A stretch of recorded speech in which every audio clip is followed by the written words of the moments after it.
My name is Natalie Anderson, 35 years old, living a quiet civilian life that hides my classified past. Tonight I am meeting my sister Elizabeth at Hamilton, an upscale restaurant where she will undoubtedly showcase her perfect life while treating me like the family disappointment. Little does she know that beneath my simple blazer lies the history of a decorated general. Her husband Thomas works in military intelligence, but has never connected the dots about my true identity. The revelation coming will change everything. Before I continue my story, let me know where you are watching from in the comments below, and please hit that like and subscribe button if you are ready to see my sister choke on her expensive water.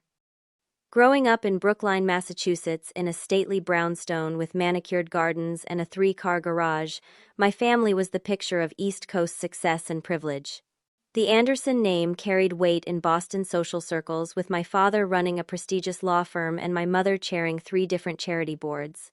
Our family legacy was built on achievement, prestige, and maintaining appearances at all costs. Elizabeth, my younger sister, by 3 years embodied everything my parents valued. From an early age, she was methodical, disciplined, and laser-focused on success. While I climbed trees and played soldiers with the neighborhood kids, Elizabeth was winning spelling bees and playing violin at recitals.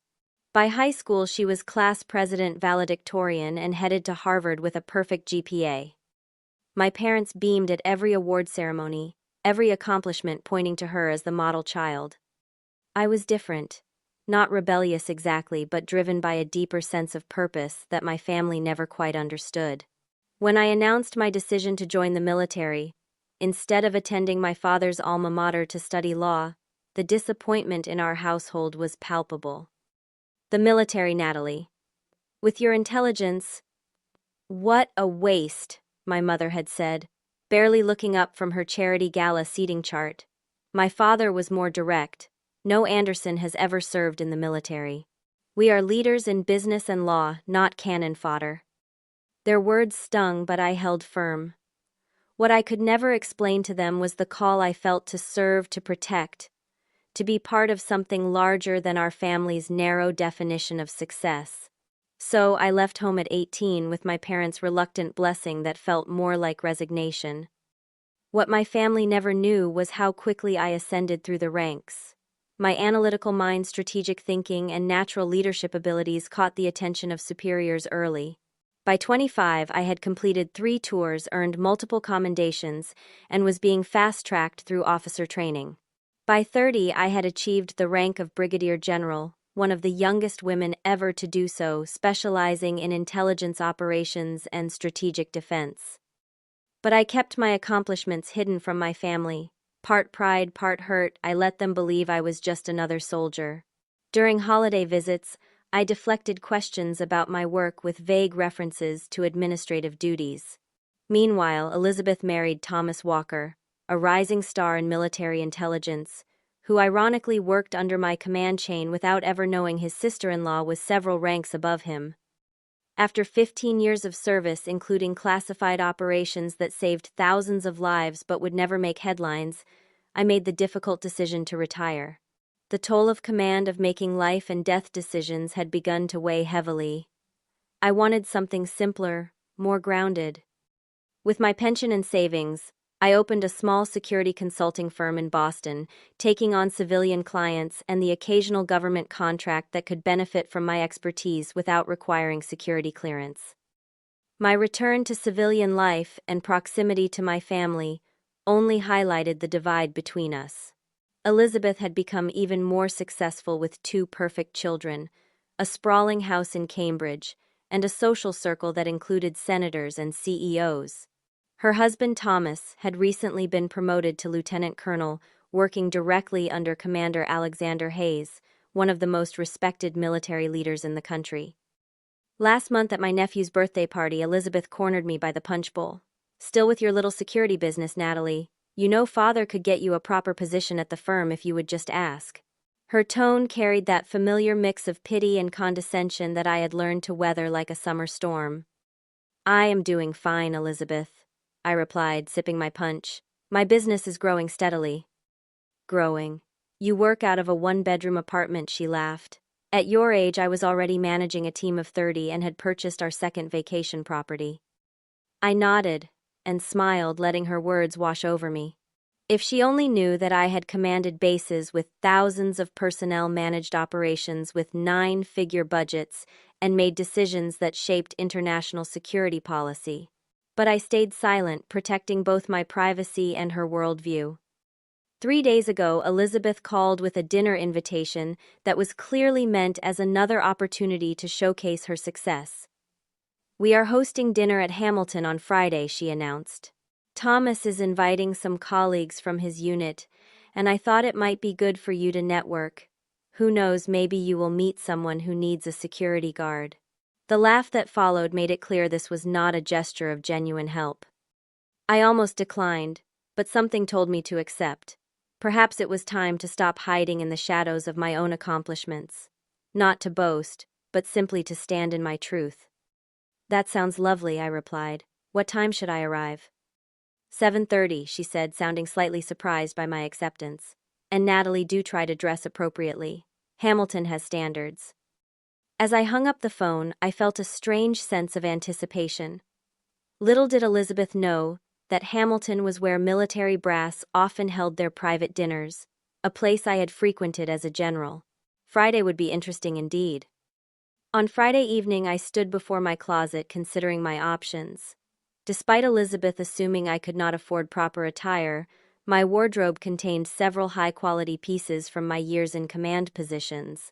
I selected a simple navy blazer with subtle gold buttons, cream silk blouse, and tailored black trousers. The outfit was modest but exuded quiet confidence, much like my leadership style had been. As I fastened my grandmother's pearl earrings, my phone buzzed with a text from Samantha Jefferson, my former aide-de-camp, who now worked at the Pentagon. Operation Nightshade details secured. "Secretary needs your input on Moscow implications. Call when available." I smiled slightly.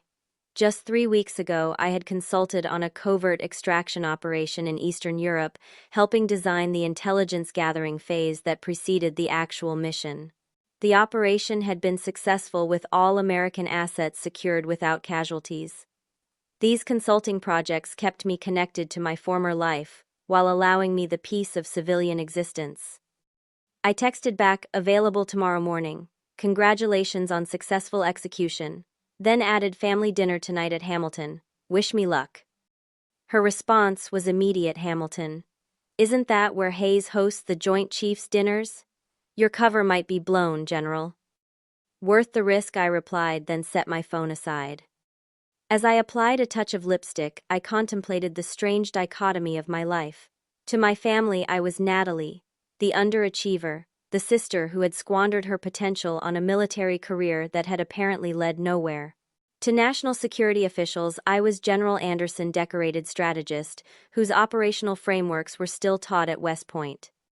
The drive to Hamilton took 20 minutes, winding through Boston traffic, until I reached the historic district where the restaurant occupied a restored 19th-century building.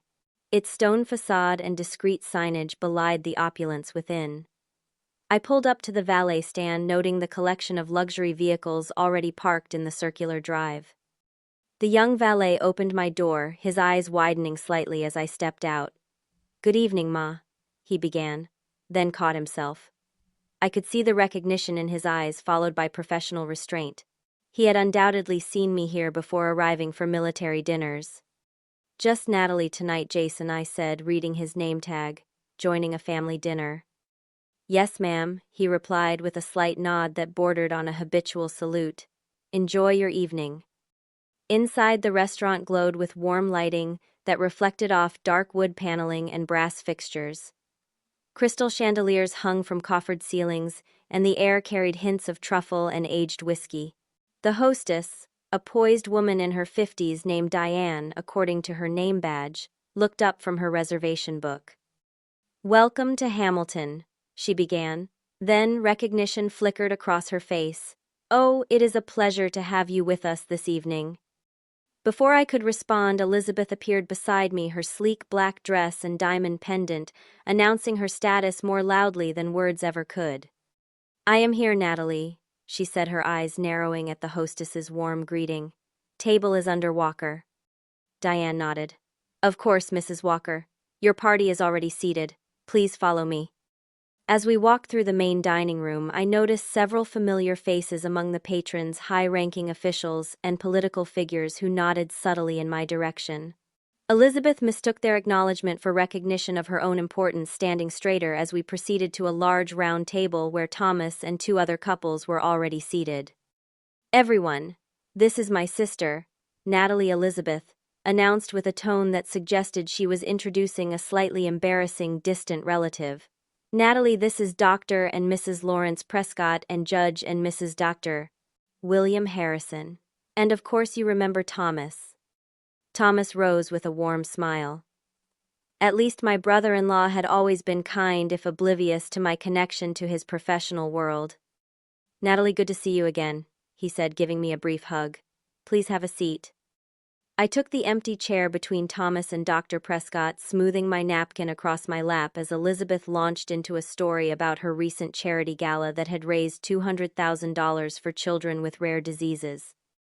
The governor himself commended our efforts, she was saying, her voice carrying just loud enough for neighboring tables to hear. We are already planning next year's event, which we hope will double the proceeds.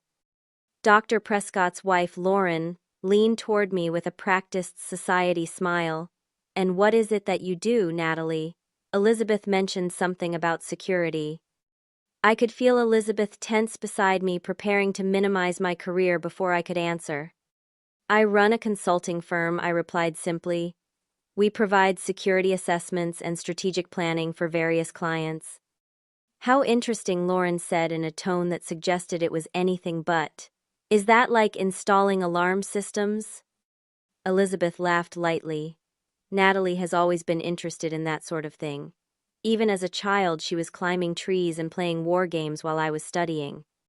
I smiled, letting the condescension roll off me like rain. Something like that, I replied to Lauren, though we focus more on strategy than installation. The waiter approached our table with practiced grace. Good evening, ladies and gentlemen. May I start you with something from the bar? His eyes met mine, and I saw the flicker of recognition.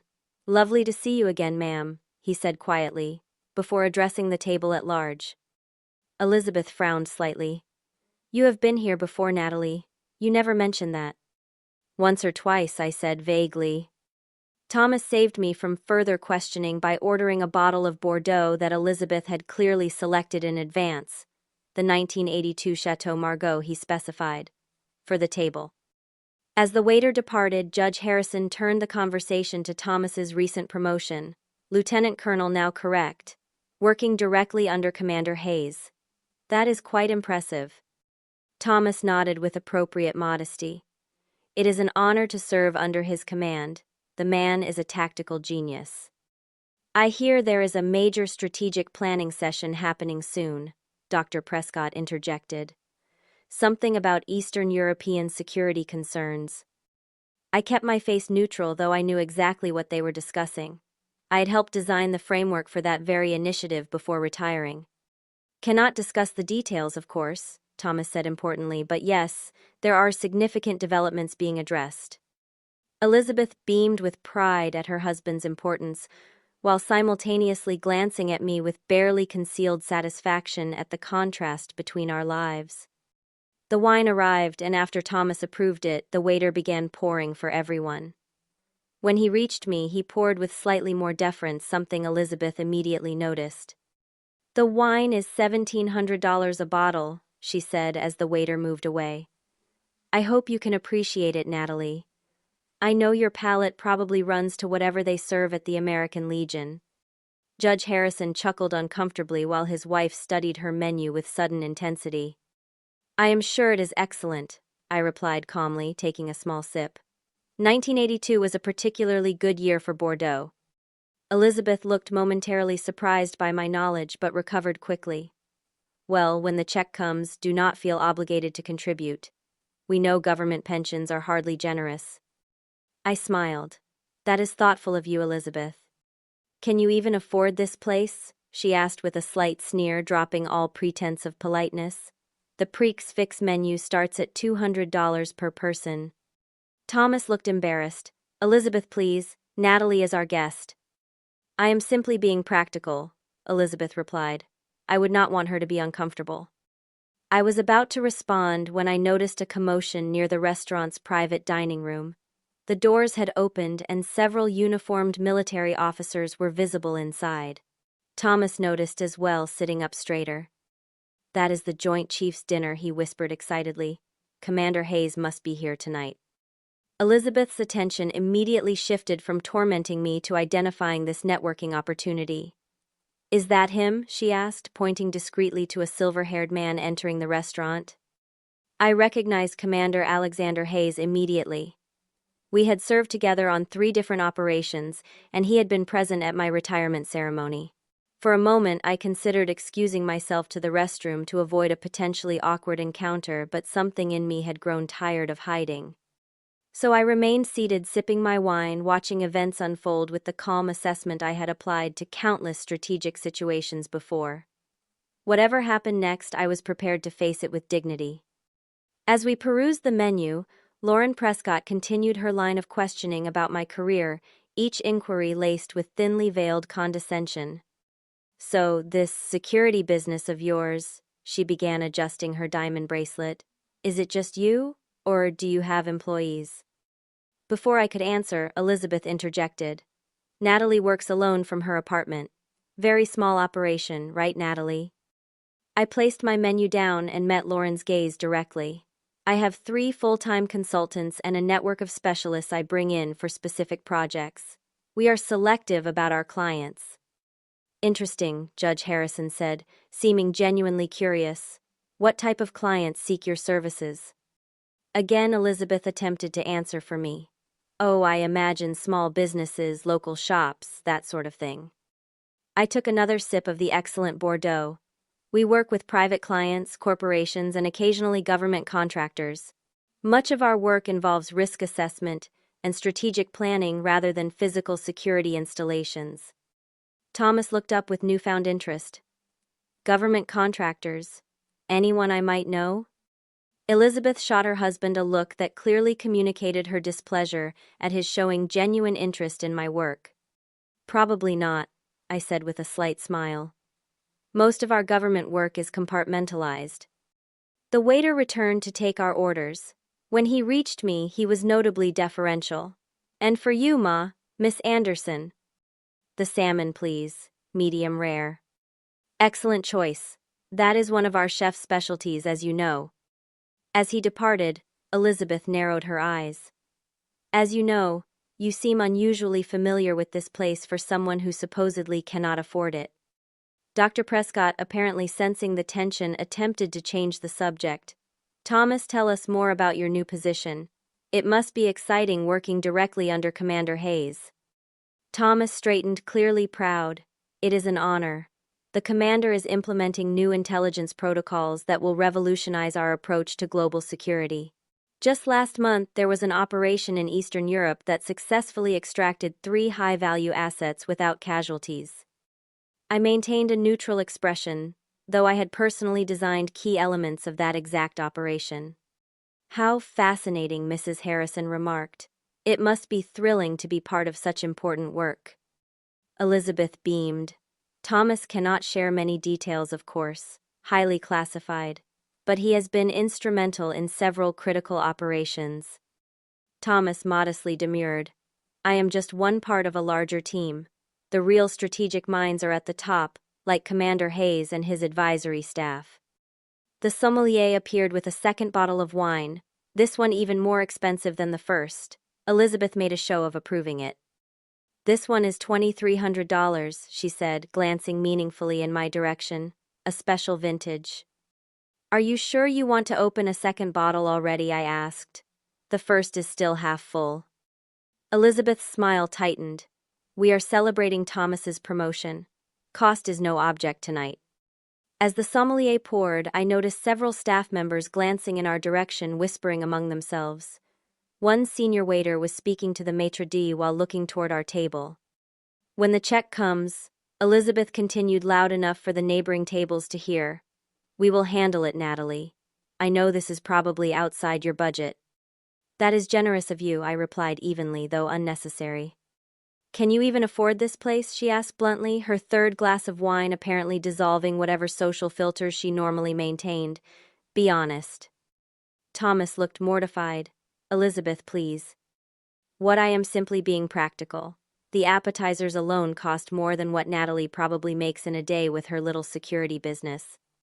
The table fell into uncomfortable silence. Dr. Prescott studied his wineglass intently while his wife pretended to adjust her napkin. The Harrisons exchanged glances. I felt a familiar calm settle over me, the same stillness that had served me well in crisis situations throughout my military career. While part of me wanted to reveal everything to see the shock on Elizabeth's face when she learned who I really was, another part of me questioned whether such a revelation would change anything fundamental between us. Our appetizers arrived, momentarily diffusing the tension. Elizabeth, however, was not finished. Natalie, perhaps Thomas could help you find a position with one of the security contractors his department works with. Something stable with benefits. I worry about your retirement planning. I placed my fork down gently. I appreciate your concern, Elizabeth, but my business is doing well and my retirement is secure. Is it living in that tiny apartment, driving that old car? We just want better for you. Her tone suggested charitable concern, but her eyes glittered with satisfaction at what she perceived as her superior position in life. Thomas, attempting to salvage the conversation, turned to me with genuine interest. What type of security consulting do you specialize in, Natalie? I never really asked before. Before I could answer, I noticed increased activity near the private dining room. Several uniformed officers were congregating by the entrance, and staff members were preparing for what appeared to be an important arrival. Elizabeth noticed as well, immediately shifting her attention. Is that Commander Hayes arriving? She asked Thomas eagerly. Thomas turned to look. Yes, that is him with the security detail. He must be hosting the Joint Chiefs dinner tonight. You should introduce us, Elizabeth urged, already planning her networking approach. I cannot just interrupt him during an official function, Thomas protested, though I could see he was also eager for the opportunity to impress his commanding officer. I watched as Commander Alexander Hayes entered the main dining room, flanked by two aides. At 55, Hayes was still imposing with salt and pepper hair and the ramrod posture of a career military man. He was speaking quietly to the restaurant manager, likely discussing arrangements for the private dinner. Look at all those medals, Mrs. Prescott whispered, clearly impressed.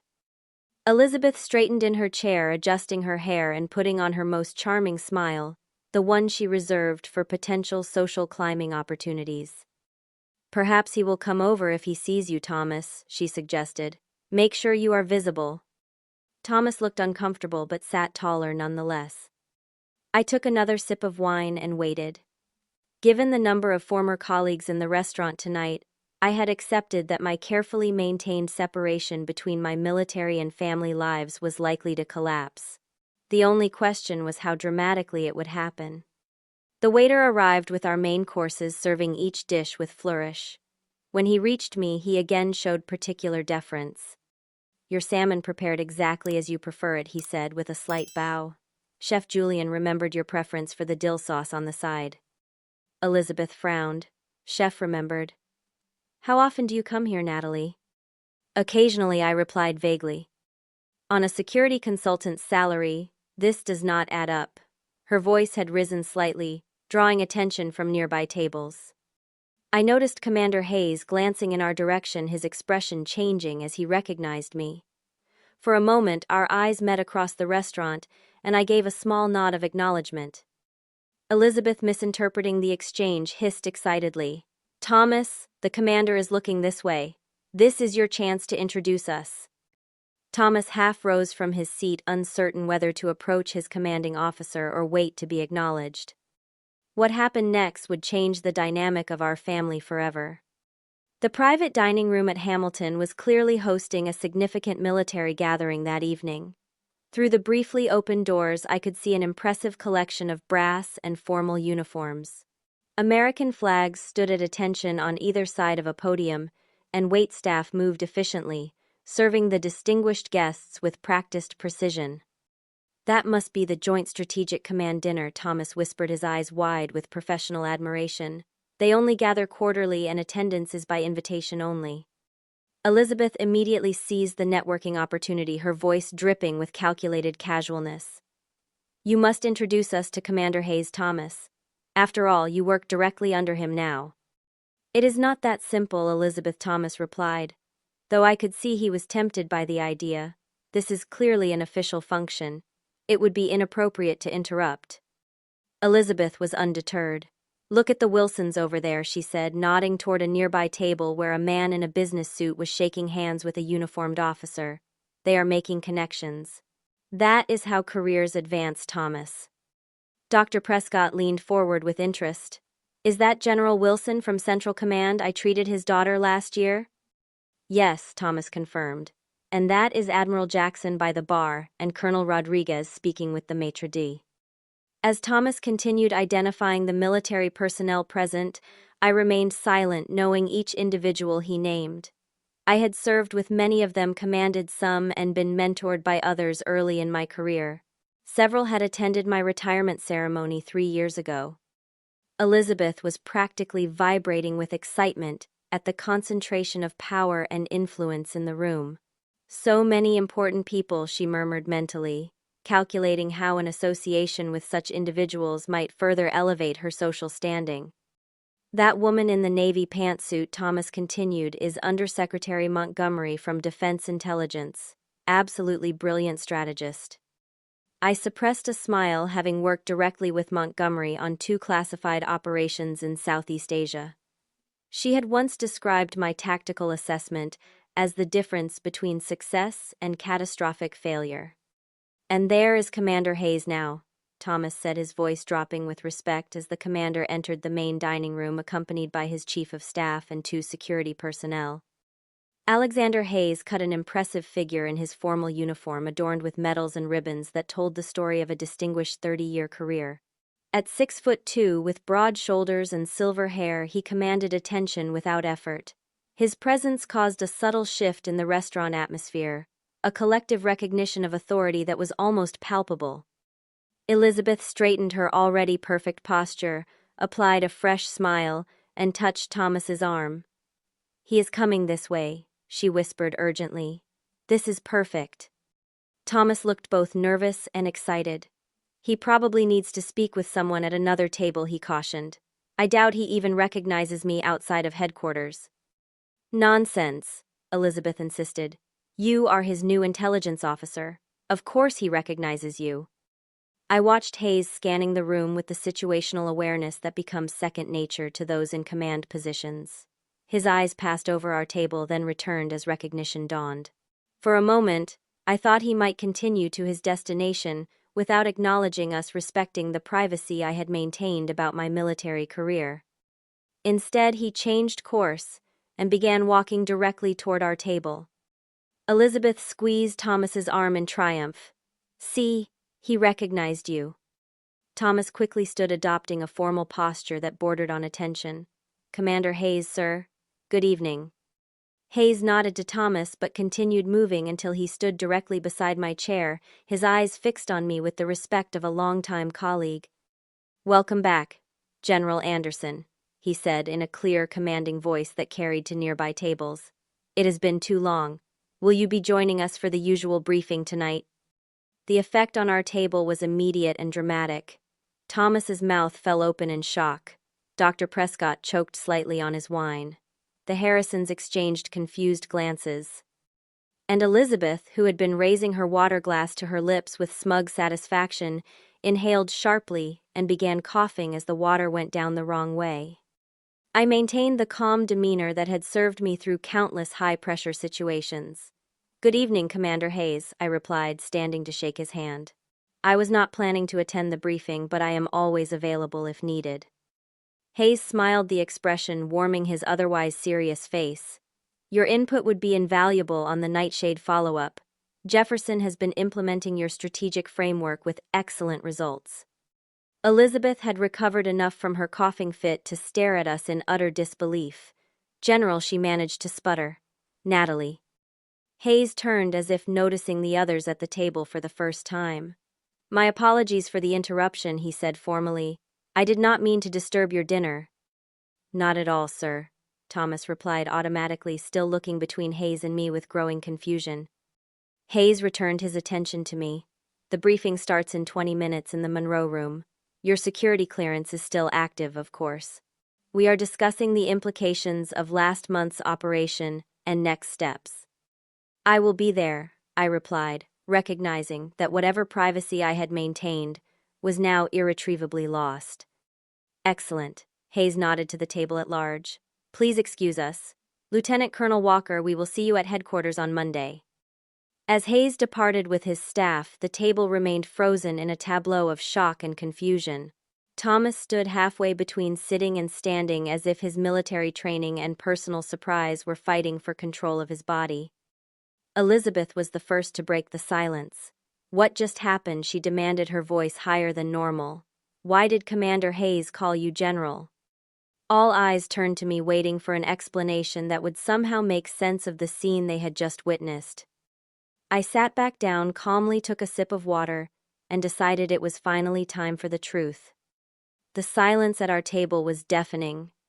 5 pairs of eyes stared at me with expressions ranging from shock to disbelief to dawning comprehension.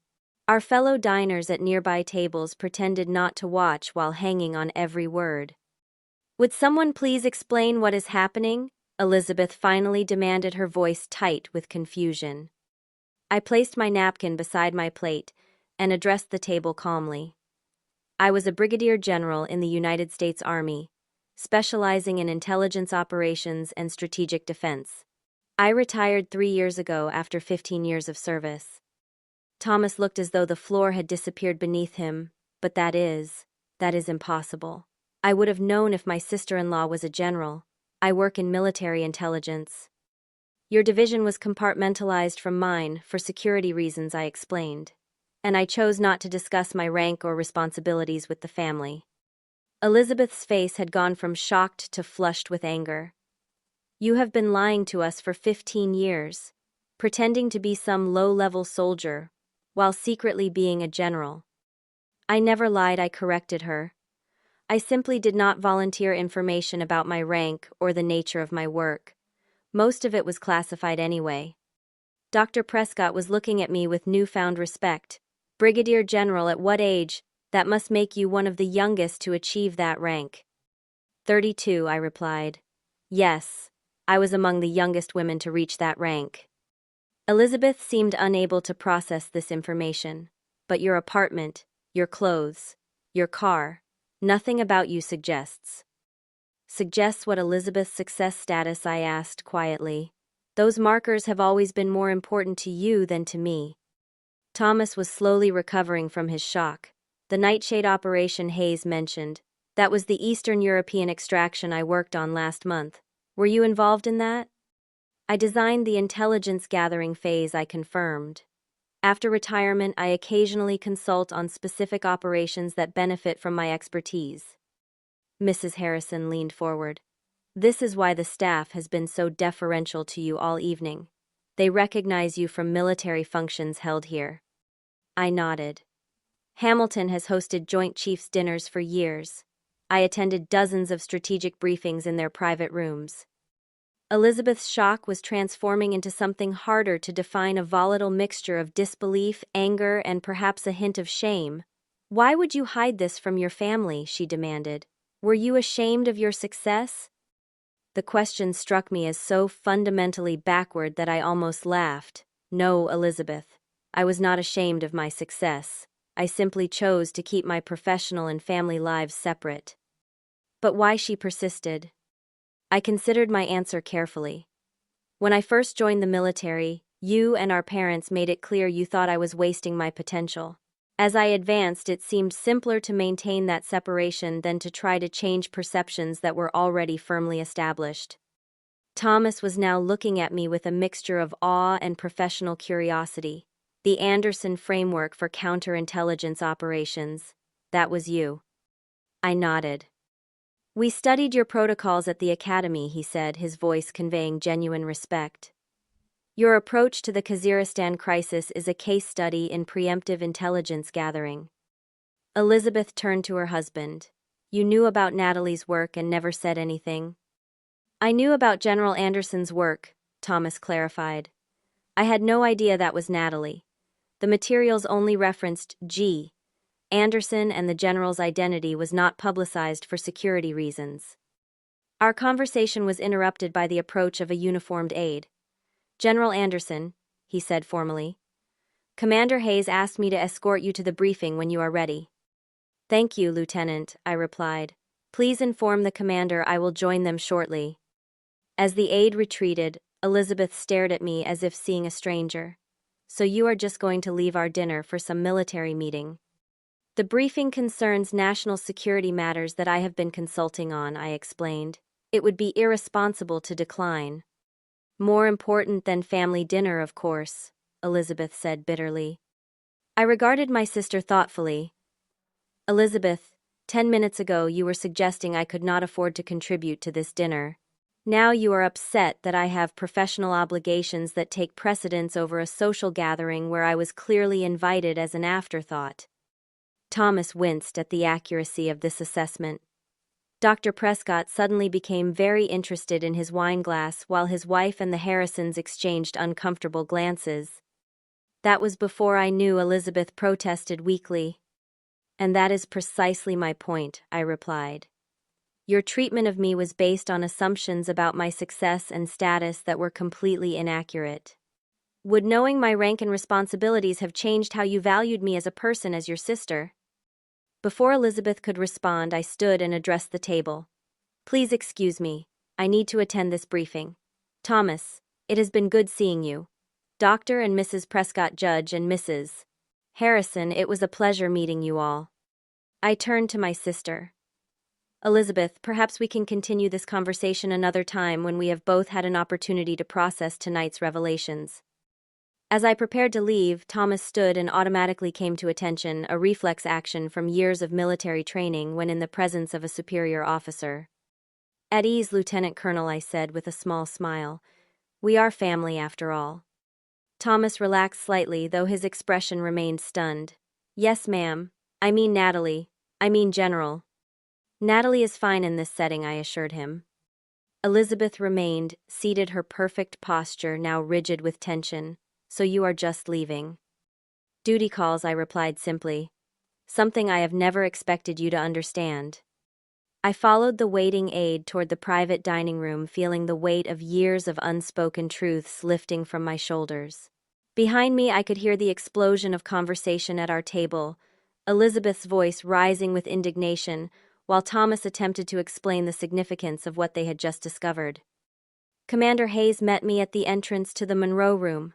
I apologize if I compromised your privacy, General, he said quietly. I was not aware your family was uninformed about your service record. It was time for the truth to come out, I replied, though I admit I did not anticipate it happening quite so dramatically. Hayes smiled. Some operations do not go according to plan, but adaptation is what separates good strategists from great ones.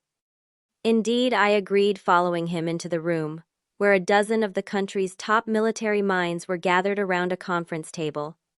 Ladies and gentlemen, Hayes announced General Anderson has joined us to consult on the Nightshade follow-up. Let us bring her up to speed. As I took my seat at the table, I pushed thoughts of Elizabeth and family drama aside, focusing instead on the national security matters at hand.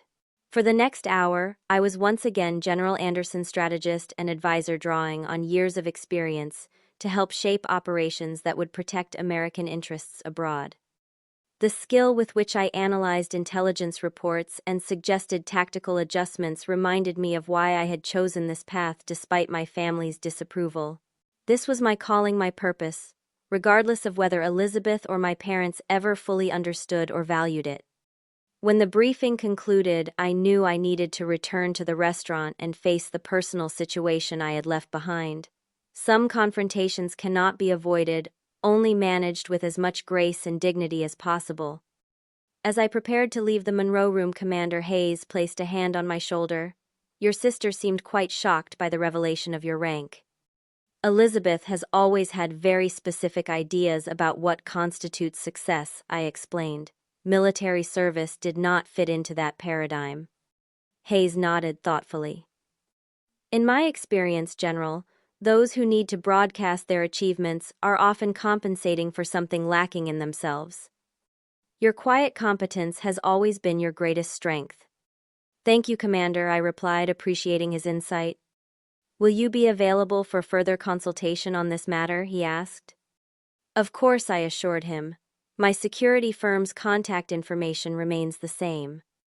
As I walked back toward the main dining room, I steeled myself for what would undoubtedly be a difficult conversation with Elizabeth. The truth was finally out, but whether it would improve our relationship or damage it further remained to be seen. When I returned to the main dining room, I found it significantly emptier than before. The dessert service had concluded and many diners had departed. Our table was now occupied only by Elizabeth, who sat alone with an untouched glass of dessert wine before her. Where is everyone? I asked, sliding back into my seat. Elizabeth looked up, her expression a complex mixture of emotions I could not fully decipher. Thomas took the Prescotts and Harrisons on a tour of the restaurant. Apparently, there are historical military photographs in the hallway leading to the private dining rooms that suddenly seemed fascinating to everyone. I nodded, understanding the subtext, giving us space to talk. 15 years, Natalie, she said, her voice low and tightly controlled. 15 years of lies. I never lied to you, Elizabeth, I corrected gently. I simply did not volunteer information about my rank or responsibilities. A lie of omission is still a lie, she hissed, leaning forward. Do you have any idea how you have made me look tonight? I have been treating my own sister, a brigadier general, like some kind of charity case in front of my friends and my husband's colleagues. I studied her carefully. Is that what bothers you most about this situation? How it makes you look? Elizabeth flinched as if I had slapped her. That is not fair. Is it not? I asked. Because from where I sit you seem more concerned about your social embarrassment than about the fact that you never bothered to ask meaningful questions about my life and career for the past 15 years. How could I ask about something I had no reason to suspect? She countered. You deliberately misled us all. Mom and Dad think you are barely making ends meet with your little security business. And why would you think that I challenged? Because I live in a modest apartment instead of a mansion? Because I drive a reliable car instead of a luxury vehicle? Did you ever once ask me if I was struggling financially? Elizabeth's silence was answer enough. You assumed, I continued. All of you assumed that because I did not display wealth in the ways you value, I must not have achieved success by your definition. Well, what were we supposed to think? Elizabeth demanded. You never talked about promotions or accomplishments. Did you ever ask? I repeated, even once. She looked away, unable to maintain eye contact. I asked about your work tonight and you were vague. After spending the entire evening belittling my career and suggesting I could not afford the menu, I pointed out, that was not genuine interest, Elizabeth. That was an opportunity to reinforce your sense of superiority. The truth of my words hung between us, uncomfortable but unavoidable. After a long moment, Elizabeth spoke again, her voice softer. Why did you keep it secret, really? I took a deep breath, considering how to explain decisions made over years of complex family dynamics. Do you remember when I first told the family I was joining the military? She nodded. Dad said, and I quote, No Anderson has ever served in the military. We are leaders in business and law, not cannon fodder. Elizabeth winced. He was just surprised. You had always been so academic, so analytical. The military seemed like a waste of your talents. That is exactly my point, I said. None of you could conceive that the military might actually be the perfect place for someone analytical, someone strategic, someone who wanted to serve a purpose larger than personal wealth or status. I took a sip of water before continuing. When I made lieutenant in my second year, I called home to share the news. Mom asked if that meant I would be coming back to Boston soon to start my real career. After that, it seemed easier to keep my professional life separate from family gatherings. Elizabeth was quiet for a moment, processing this. But to become a general, that is extraordinary. Natalie, why would you not want to share that accomplishment? Because I did not achieve it for recognition or status, I explained. I did it because I believed in the work and the mission and the responsibility. The validation I needed came from knowing the operations I planned saved lives, protected our interests, made a difference. So we were not important enough to share it with Elizabeth, said, a hint of hurt breaking through her anger. That is not it, I sighed. By the time I made Colonel, the pattern was established. You all saw me as the family disappointment, the cautionary tale of potential squandered. And honestly, Elizabeth, it was easier to let you believe that than to challenge the narrative you had all created. That is not fair, she protested again. Isn't it, I asked. Tonight, before Hayes revealed my rank, how were you treating me, like a successful professional deserving of respect, or like someone to be pitied and subtly mocked for failing to meet the Anderson standard of success? Elizabeth had no immediate response to this, her eyes dropping to her untouched wine. Thomas returned to the table alone, his expression still showing traces of shock and awe. The others have decided to call it a night, he explained, taking his seat. They send their regards and, well, their respect, Natalie. Elizabeth shot her husband a look. You seem awfully comfortable with all this. Thomas shrugged.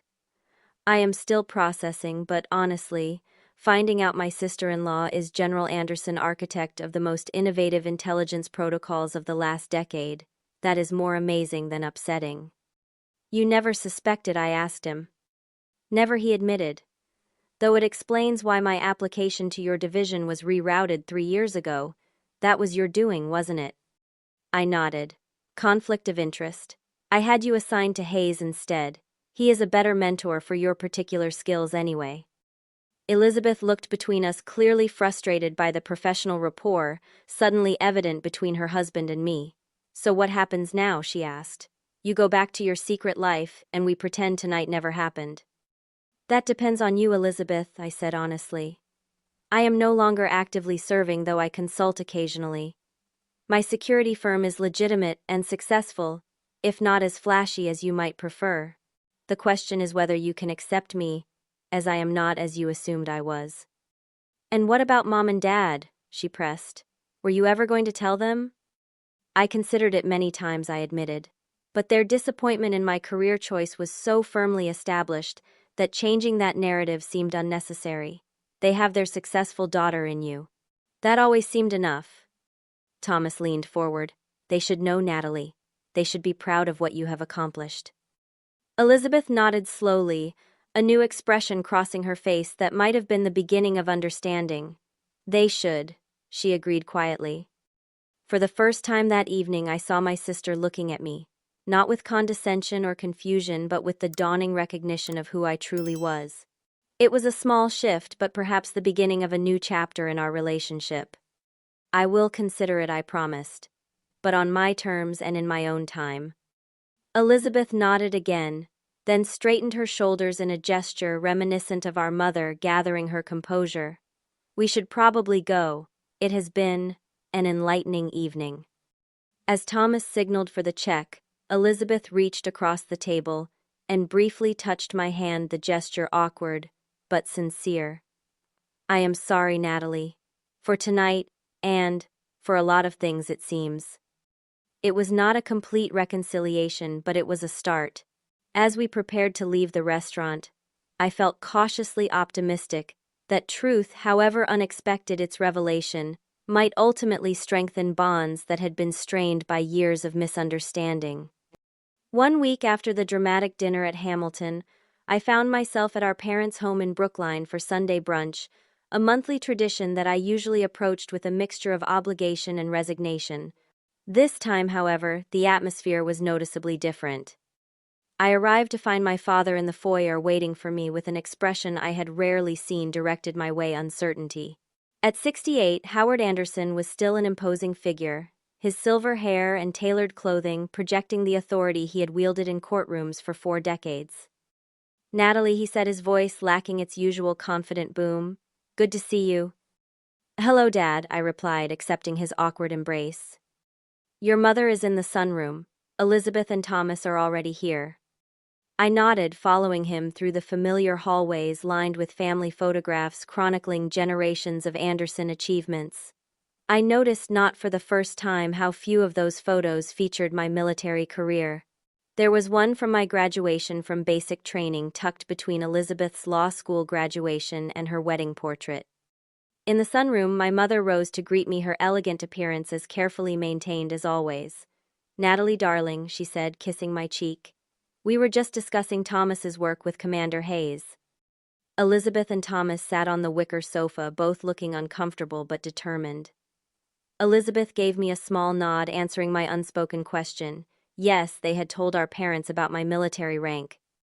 "Natalie," my mother continued, her voice carefully controlled, "Elizabeth has shared some rather surprising information about your military career. Is it true that you achieved the rank of general?" I took a seat across from my parents. "Yes, Brigadier General, retired 3 years ago." My father cleared his throat.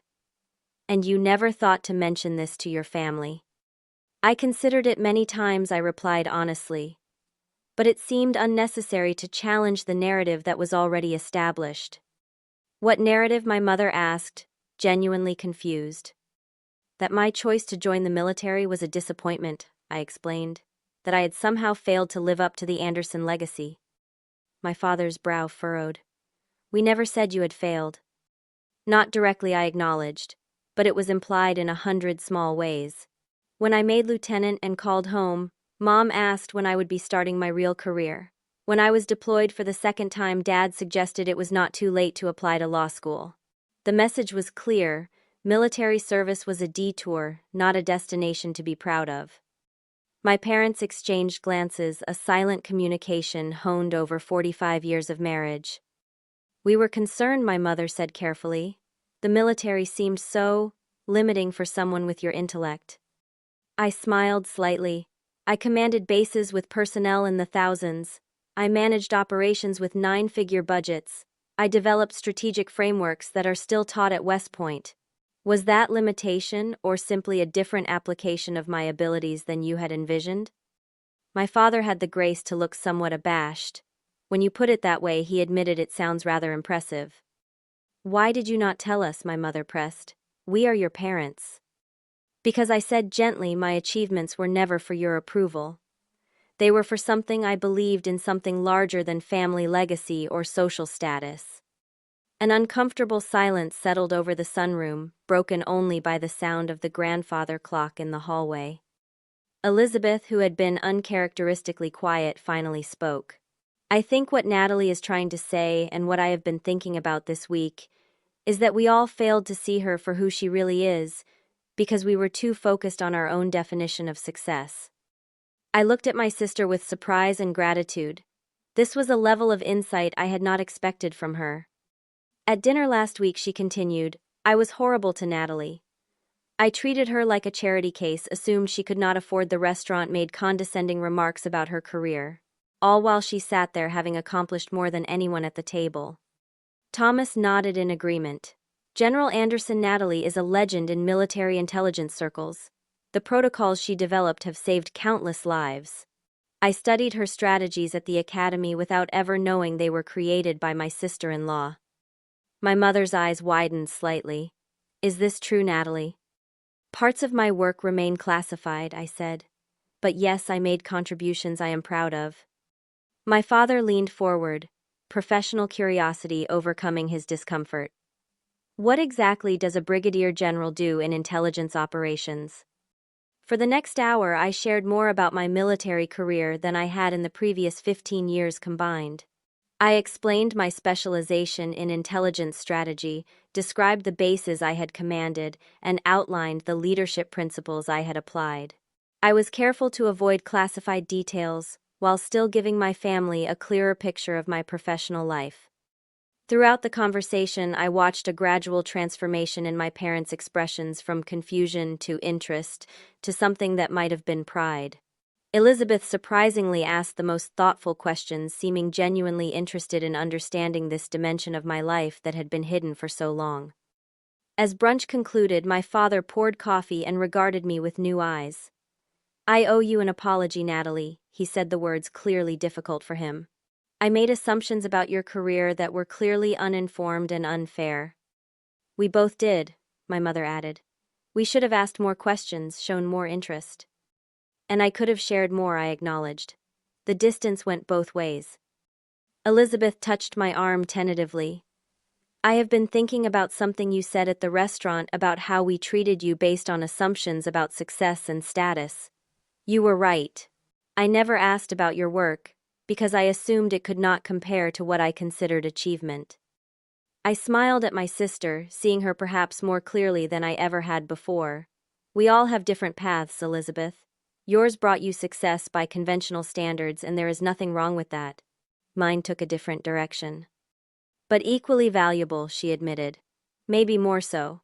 You were protecting the country while I was planning charity galas. Both have their place, I assured her.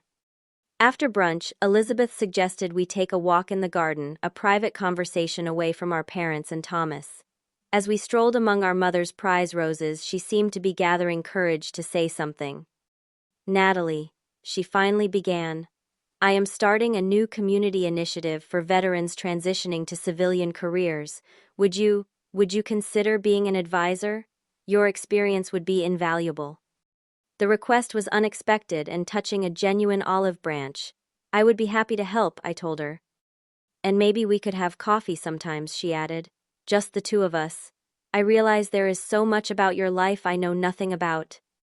I would like that, I said sincerely. 3 days later, Elizabeth and I met at a small cafe near my office. The awkwardness of our new dynamic was still present, but there was also an openness that had been missing from our relationship for decades. Your security firm, she said after we had settled with our drinks. Tell me about it really. What kind of work do you do? And so I explained my business in detail, describing our clients, our approach to security consulting, and how my military experience informed my civilian work. Elizabeth listened attentively, asking intelligent questions that showed genuine interest rather than judgment. You know, she said thoughtfully, I always thought I was the successful sister. It never occurred to me that you might have been quietly achieving more significant things than I could imagine. Success is not a competition, Elizabeth, I told her, and it certainly is not measured by who has the bigger house or the more impressive title. She smiled ruefully. That is a lesson I am only beginning to learn at 42. You figured it out much earlier. We all have our blind spots, I said. Mine was assuming the family could never see beyond their preconceptions of me. Elizabeth reached across the table and squeezed my hand. I am trying to see more clearly now. As we parted, promising to meet again the following week, I reflected on the unexpected gift that had come from the dramatic revelation at Hamilton. The truth had not only freed me from the burden of secrecy, but had also opened the possibility of a more authentic relationship with my family. I had spent 15 years believing that my achievements would never matter to those closest to me because they did not fit a predetermined definition of success. In doing so, I had underestimated their capacity for growth and understanding, just as they had underestimated me. The lesson perhaps was that we all create stories about each other based on limited information and our own biases. Breaking free of those narratives requires courage and honesty, but the reward is the possibility of truly seeing and being seen. As I walked back to my office, I felt lighter than I had in years. The path forward with my family would not be without challenges, but for the first time in my adult life, I felt that they were beginning to see me as I truly was, not as they had assumed me to be. That recognition, I realized, was worth more than any rank or title could ever be. Have you ever had someone in your life who completely misjudged you based on appearances or assumptions? How did it feel when they finally saw the real you? Share your experiences in the comments below. And if this story resonated with you, please like, subscribe, and share it with someone who might need a reminder not to judge others by surface appearances. Thank you for listening to my story, and remember that often the most extraordinary people are those who do not feel the need to broadcast their achievements. Until next time.